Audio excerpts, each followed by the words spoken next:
It's time now for Straight from the Horse's Mouth with Dale Hoffman. Each week on this show, you'll hear newsmakers explain the issues in their own words, from their own perspective, without media spin.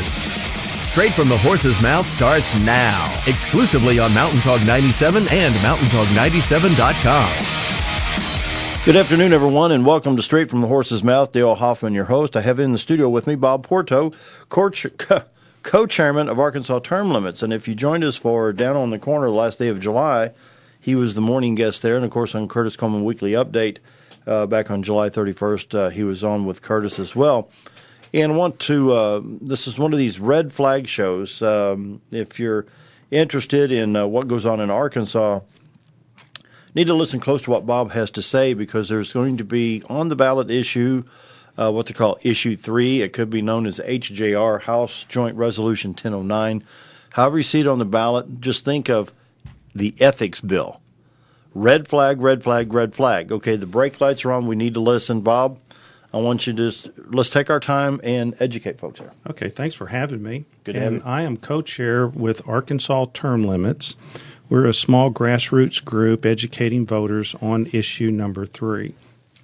So you said ethics. Why would a guy from Arkansas Term Limits be talking about an ethics bill? So I'd like to take the opportunity and explain what they're trying to do to us. It's going to be touted as an ethics measure. We need a change in government. We need to clean it up. We need to give these guys, they can't take gifts, and they need to have a longer cooling off period. Now, what they're doing is they're actually deceiving voters. You remember the story of the Trojan horse, where they're in a battle and then they bring the horse in to their camp. They couldn't beat them, so they made this horse. They put their army inside the horse, and they brought the horse in the city walls. And then they sat there and they thought it was a gift, and inside it were the soldiers, and they came out and they defeated them. So inside the ethics bill, the ethics is the Trojan horse. What lawmakers have decided to do is to deceive voters to lengthening term limits on themselves. Let's do a little bit of history. Okay. In 1992, Arkansas, through citizens' petitions, got signatures to put on the ballot to term our legislators. So in 92, the change was going to be the House of Representatives would get 3 2-year terms. That's 6 years total. The Senate would get 2 4-year terms. That's 8 years total. So in 1992, it was put on the ballot, and Bill Clinton was running at the time.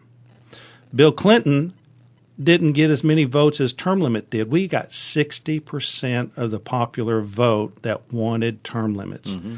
You hear today that 51 and 52% is a mandate. They called that a mandate. Well, what's 60%? Overwhelming odds. Time passes. Well, let me continue on that, because this is quite interesting. If you remember back when we voted for that, may or not remember it or not, but a group of lawmakers were shocked that this passed. So what did they do? Did they represent we the people, to take the laws and to represent them and follow them? No. What they did is they sued the voters. They took our vote to court. Remember that? And then they said they didn't know what they were doing. Throw this out. That's how much they wanted to keep their power base. It went all the way to the Arkansas Supreme Court. And we won 7-0. They said, no, the vote stand. That's how term limits got into the state of Arkansas. We finally busted it, right? Yeah. So time passes. In 2004, they wanted to lengthen the term limits again. So they wanted to actually double them. So the House gets 3 2 years or 6 years. The Senate gets 2 4 years or 8 years. So 6 in the House, 8 in the Senate. They wanted to double it. So they went around. It was a deceptive measure also. We didn't win by 60% that time. Now, 60% was, what is a 60% deal? That's huge, right? It's huge, yeah. They say 51% is a mandate. We won by 70%. Wow. We kicked butt. The citizens decided that they like their term limits. They don't want someone up there as a career politician. So here we are in this election cycle in November. We have lawmakers who have decided they can't win in the open debate. So they've resorted to deception. Big time. And we're going to talk about how this deception is laid out, because you're going to go to the polls and you're going to think you're doing a good thing. You're thinking that you're going to vote for ethics, the Trojan horse. You think that finally these guys have their act together. You think that this is going to be transparent, and it is exactly, unfortunately, we deserve better than this. It is exactly deception and fraud on the voters. The most opaque thing I've ever seen. And so I'm reading through it now. Yeah, and what they've done is they said that they're going to, they call it an ethics bill, and inside the ethics bill, they are lengthening the term limits on the lawmakers from 6 years in the House to almost triple to 16 years. And in the Senate, they're going to go from 8 years to 16 years. That's huge. Now, the opponent, the people that you're going to hear the argument on, and I know this might get into a little bit of the weeds, but we have a little bit of time and I'd like to talk about it. Yeah, we've got plenty of time. What you're going to hear from the lawmakers that will come up and oppose this, which, by the way, in the last Republicans delegates convention in Hot Springs. Yep, I believe that was on the 18th, 19th, and 20th of July. I got a call from the chairman, Doyle Webb, and because I'm co-chair of Arkansas Term Limits, not that I'm anybody special, it's just he knew that the issue was involving me, and he called to say that there was a potential that they were going to read a resolution, which means that somebody can submit a resolution and it can be read on the platform to be part of their rules, and they take a vote on it. There's a discussion and then a vote. So the resolution, they said, was going to be brought up to oppose issue number 3. And issue number 3 is actually an amendment to the Constitution. And we'll get into why it's an amendment to the Constitution. And the issue would be because of the deception of lengthening term limits is what the resolution was about, to oppose this on the ballot. And I waited the whole day. I didn't go there for any other reason but just to hear the vote. Because we are not a Republican group. We're not a Democrat group. We're not an independent group. We're just a grassroots on Arkansas term limits. We do not support candidates, but candidates can support us. We do not support parties, but parties can support us. So the Republican decided, they decided that they would oppose issue number 3 because of the deception. So I would like to see the Democrats in their state convention, if anybody's listening, and if they would be able to form a resolution to ask the Democrat Party to oppose issue 3 also. Because this is 70% is both Democrats and Republicans and independents. There's not one party involved in this. This goes across all lines. So we go back to the deception which is in the bill. We see that issue number 3 is actually an amendment to the Constitution. Now, what does that mean?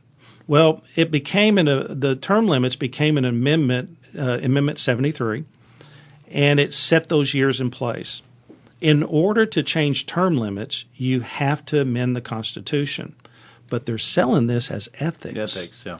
But did you know that they could call a special session right now if the governor wanted to, and they could pass all the ethics measures that they want? They could limit themselves just like this measure says, and it doesn't need to change the Constitution in order to do it.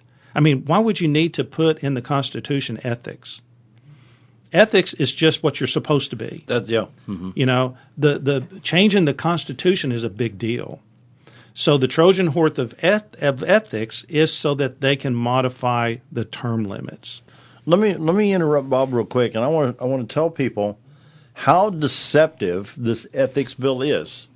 Now, the official title is 31 lines long. Correct. Basically with your standard font and your standard size.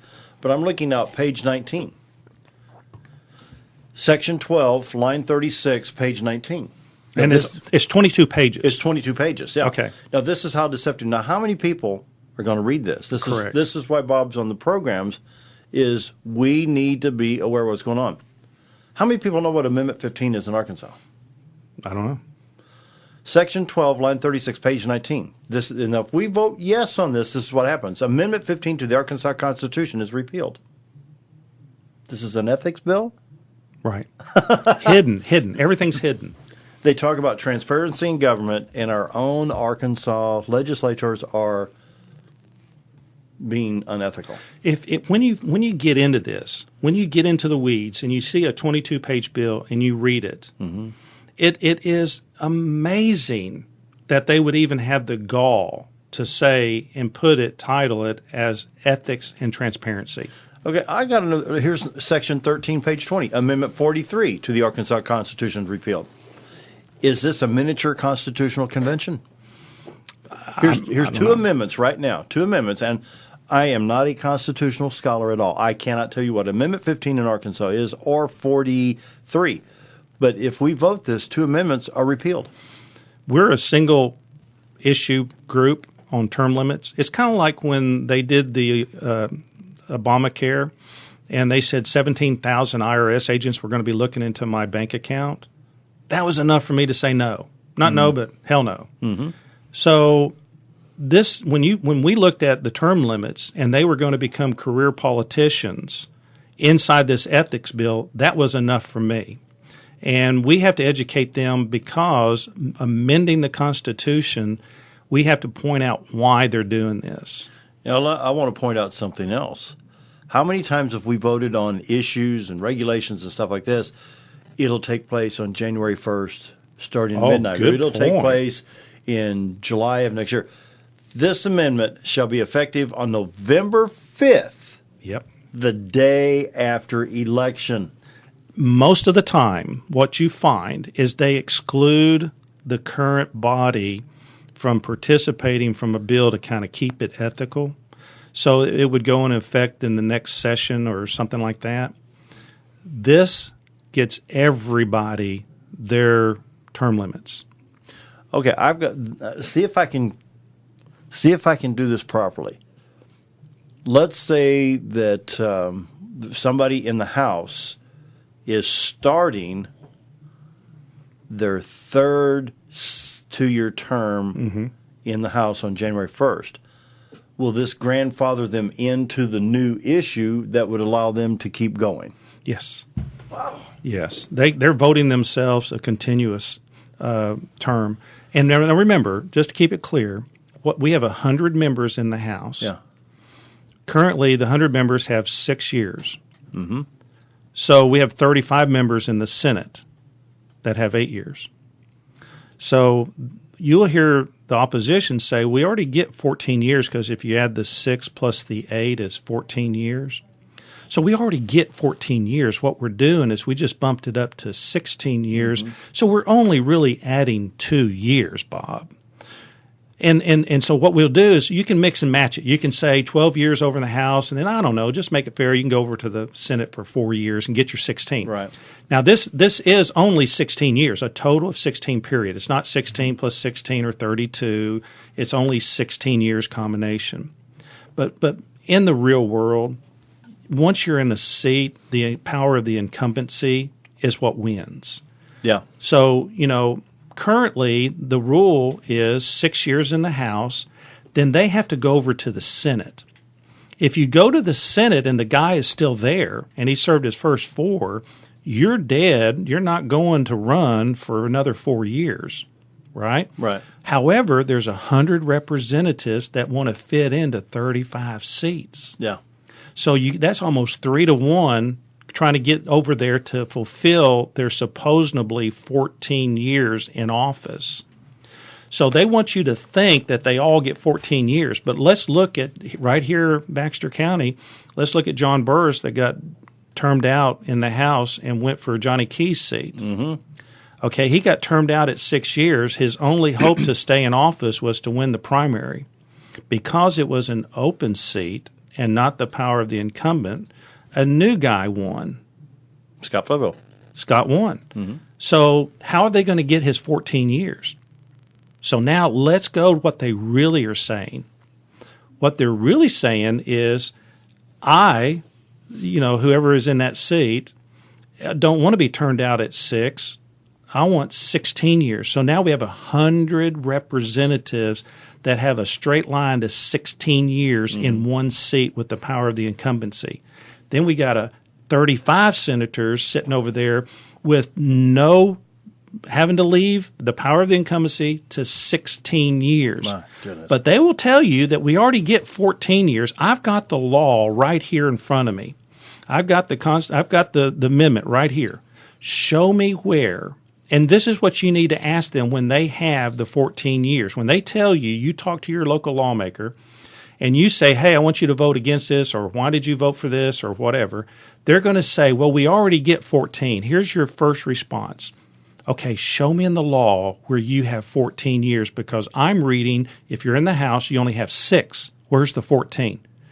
And if you're talking to your senator, I'm reading where you only have 8. Where's the 14? Because you're asking for 16 in that seat, not a combination of 6 plus, I hope, 8 in the other seat. I hate to get in the weeds like that, but that's their argument. That's the only argument they got. They will even deceive you because you don't know the facts of saying, well, we already have 14. We're only bumping it up 2.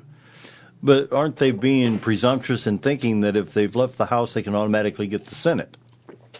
Well, they don't. They don't care if they have to deceive you. They just want you to believe that they got the 14. Yes, the reality is they have to win every election.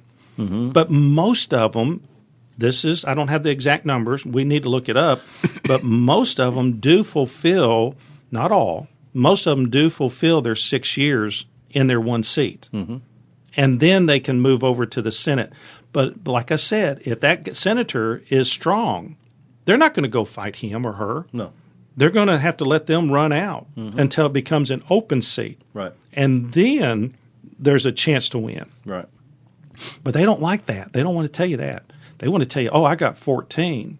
But when in reality they're saying, look, this is really a pain in my butt. I want to sit in this sucker for 16 years. I want to build my war chest. I want to get my gift money. You know, the gift money that the governor gets, and all the senator. The senator gets $1 million of our tax money, and they get to go out to the community. And you see these big checks of $60,000, $50,000 that's been given to an organization or a group. Well, where did that money come from? That money is called gift money, and they get to put it into their district.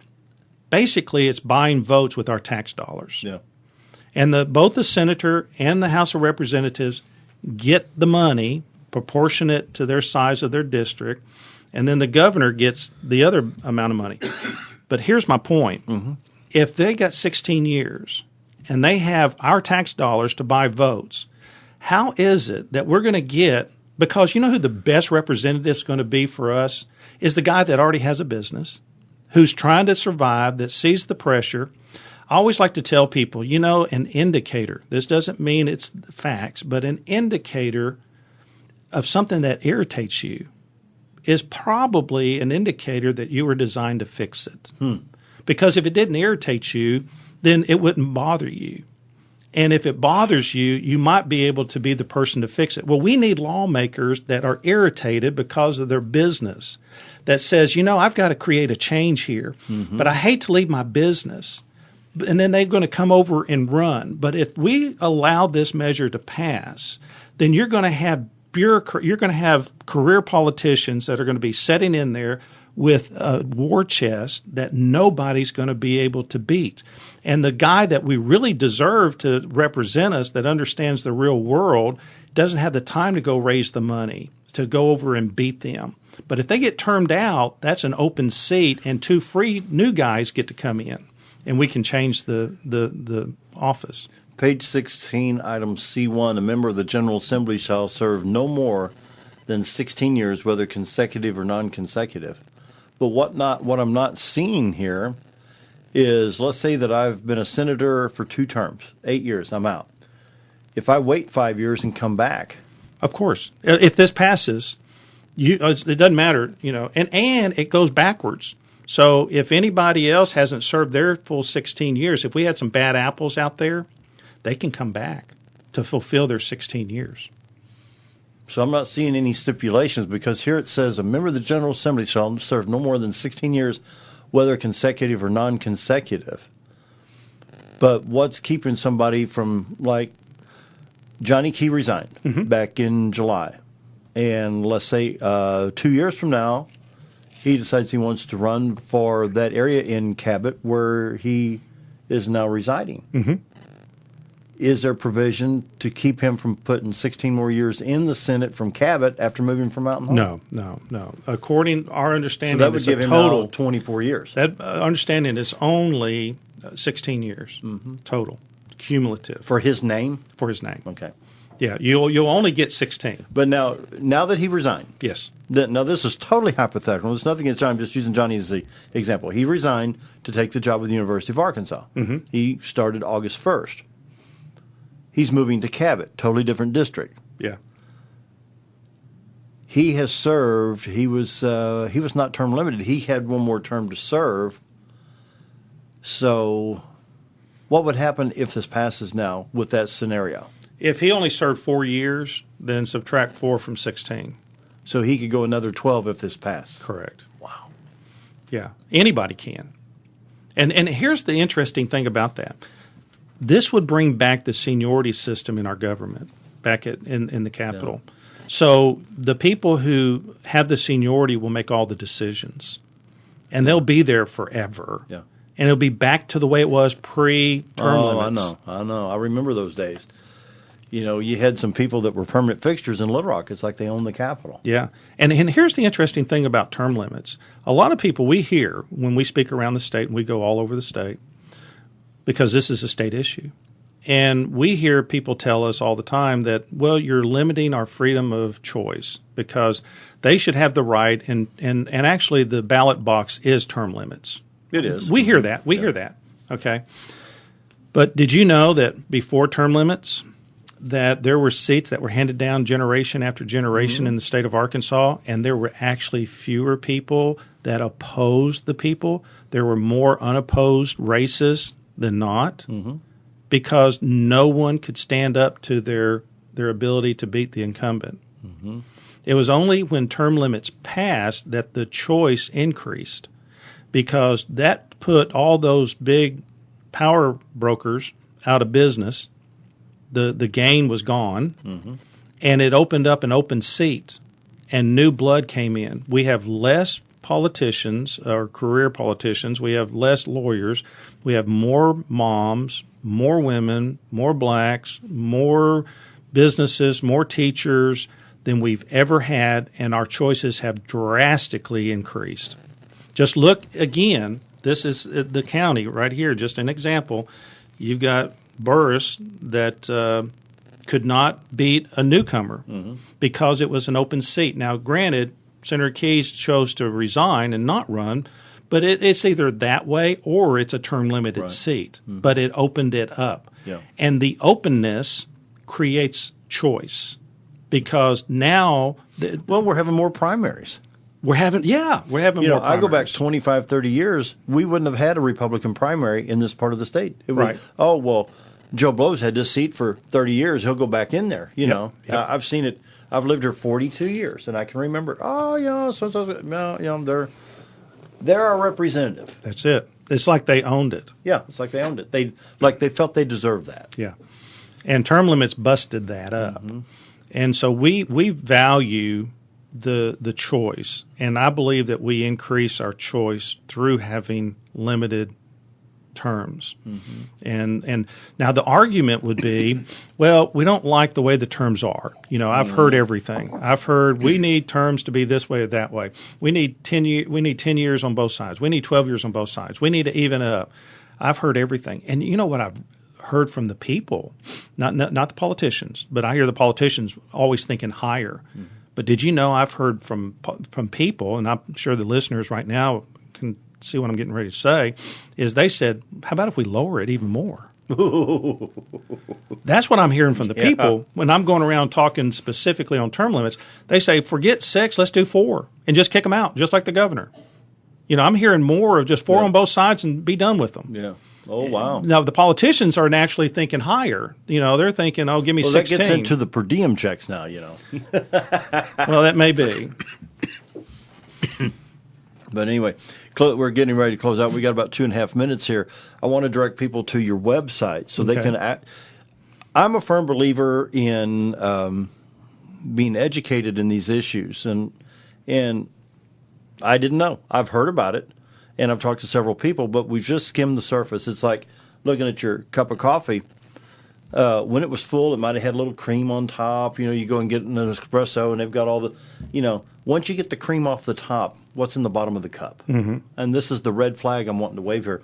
Let's go talk about your website and invite people to read all 22 pages of this thing for themselves. Okay. And keep in mind, they're calling this an ethics bill. It will be sold as ethics. But it's probably the most unethical ethics bill I've ever seen. Yes. And it's going to require everybody telling their friends. And it's called Issue 3, by the way. Yeah, Issue 3. You want to vote no on Issue 3. You want to vote against ethics. Yeah. Basically, that's what they're going to say. You're going to vote against ethics. You're going to vote against ethics. But it's unethical. It's unethical. So you go to our website. It's saveartermlimits.org. Saveartermlimits.org. That's an S on the end. And then there you can just peruse the website, and you can see where it says read the bill. And that will link you directly to the Secretary of State. You look up on the bar tab up on the top. You'll say Arkansas Secretary of State. So it's just a strict link going straight to the bill. And then you will see that it's 22 pages long. You'll also see in the title that it says establishing term limits on lawmakers. We already have term limits. Mm-hmm. So that's a fraud right there. It is. You would think reading that, once you get to the bottom of the page, the long title, and then in the subtitle it says, ethical and financial reform and transparency, doesn't even mention term limits. No. You can go to our Facebook page and learn more at Arkansas Term Limits on Facebook.